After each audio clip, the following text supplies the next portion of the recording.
Donald Trump did a press conference at his golf course / cemetery, because you know his ex-wife is buried over there in the bushes somewhere, in Bedminster, right? So he didn't do nothing but lie the entire time, because he knows that the press is not going to press him about nothing. They're not going to ask no follow-up questions. They're not going to try to fact-check him or nothing, because they're scared that they're going to lose access. This is why y'all need to hire me to interview Donald Trump, because you ain't finna intimidate me. I'm going to let you have it. But aside from all that, why is it that everybody knows he's lying except his supporters? I mean, you got to be the dumbest people on the planet to believe anything come out of his mouth. See, over here at the Hood Trucker Show, we call balls and strikes. I don't care who he is. If it's right, it's right. If it's fugazi, we're going to call you on it. If it's foul, it's foul, right? Listen, I don't agree with Donald Trump's policies, but I agree less with his character. But guess what? I don't like Joe Biden either. I hate Joe Biden. I was actually going to do a video about Joe Biden, how he needs to shut the F up.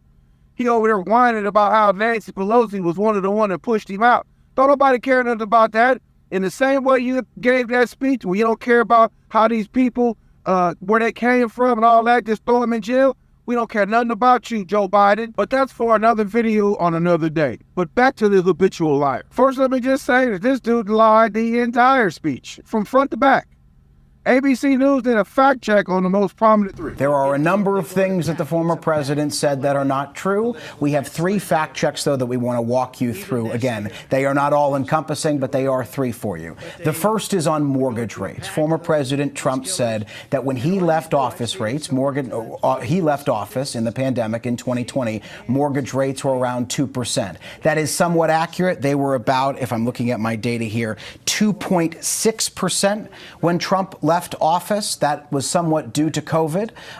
They are now, while they spiked with interest rates being risen by the Federal Reserve in order to combat inflation, they are now at their lowest level in more than a year at 6.49%. Trump claimed that they were higher than 10% now. That is inaccurate. They are at 6.4%. See what I'm talking about? He don't care nothing about the truth. He lied and said his lowest rate was 2% when it was 2.6. Then he lied and said it was 10% when it was really 6.4. See how you don't care nothing about the truth.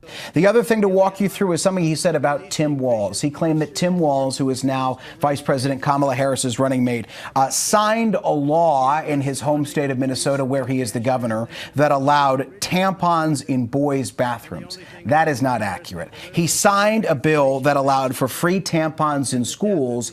The schools could choose which bathrooms to put them in. If he ain't lying, he exaggerating. Yeah, Tim Walz signed a bill to give out free tampons. He also signed a bill to give out free lunches.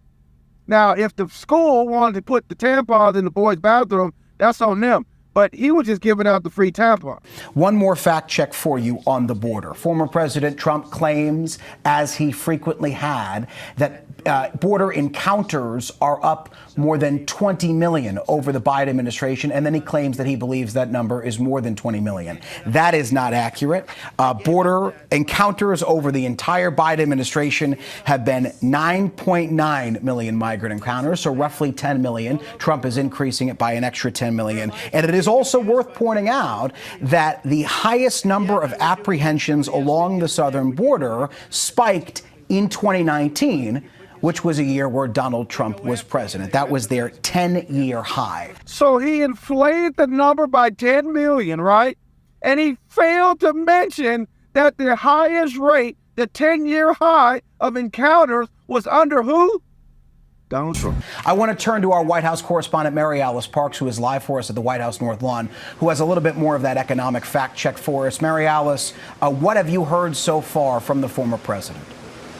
Well, I do think it's important to remember, Jay, that the price of groceries is up. See, that's what happens when you give a bunch of broke people PPP loans. They go out and buy Lambos, they get caught, they go to jail and all of that, but you're throwing money into the economy, and if there's more supply than there is demand, of course the interest rate are going to go up because they had to pump a bunch of money in the economy to even keep it afloat. You see the former president there flanked with grocery store items. And it was something, interestingly, that Vice President Harris's team put out today as a part of previewing her own economic plan. She also was talking about the price of groceries. She's going to roll out a plan where she says she wants to go after price gouging and price fixing. Interesting that she brought up price fixing and price gouging.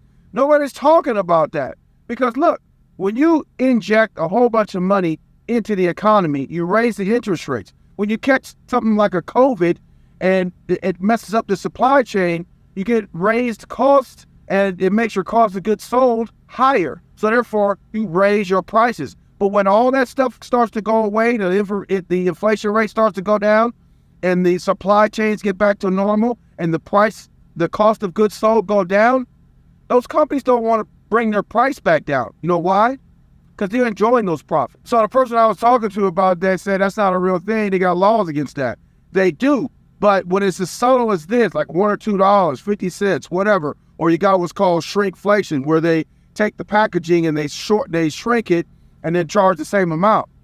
All of that is price fixing and price gouging, but under the law, it's hard to prove that because it's such a small amount. However, when you're selling millions and millions and millions of products and you raise the price $1, 50 cents, whatever it is, yeah, under the law, it's not price fixing or price gouging, but we can all see that's what it is. Which is why Kamala Harris said she needs to do something about that because under the current law, she can't necessarily do anything about it. In sort of grocery store change among sort of meat plant processing sort of companies, but you were exactly right to point out some of the places where he really exaggerated negative parts of the economy or flat out got numbers wrong. You talked about how he said that mortgage rates were over 10%. That's not true. They're just south of 7%, and actually at a year-over-year low, which is interesting. Obviously, a lot of people wondering if the Fed is going to cut rates soon, if that'll help bring mortgage rates down.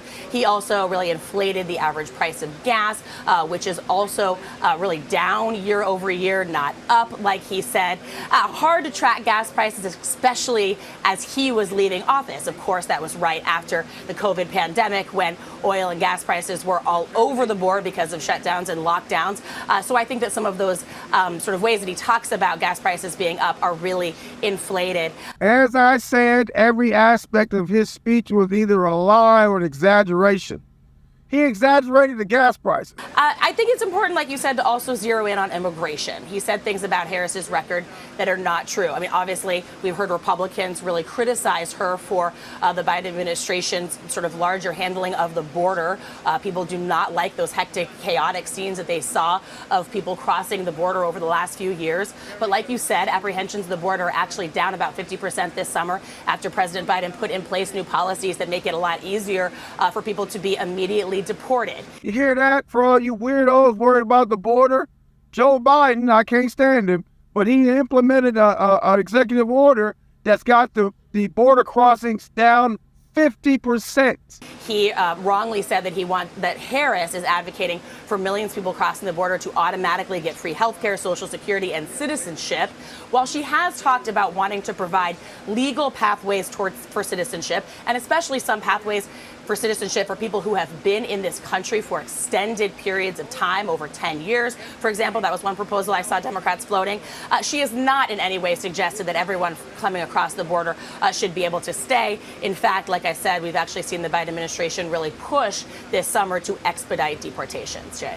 See, this is what happens when you idolize big fat white men with a few dollars. See, he got y'all believing in it, that they didn't think that down at the border, it's just wide open. As you heard, Kamala Harris and Joe Biden is making it so that they deport them left and right down there. They got them shook.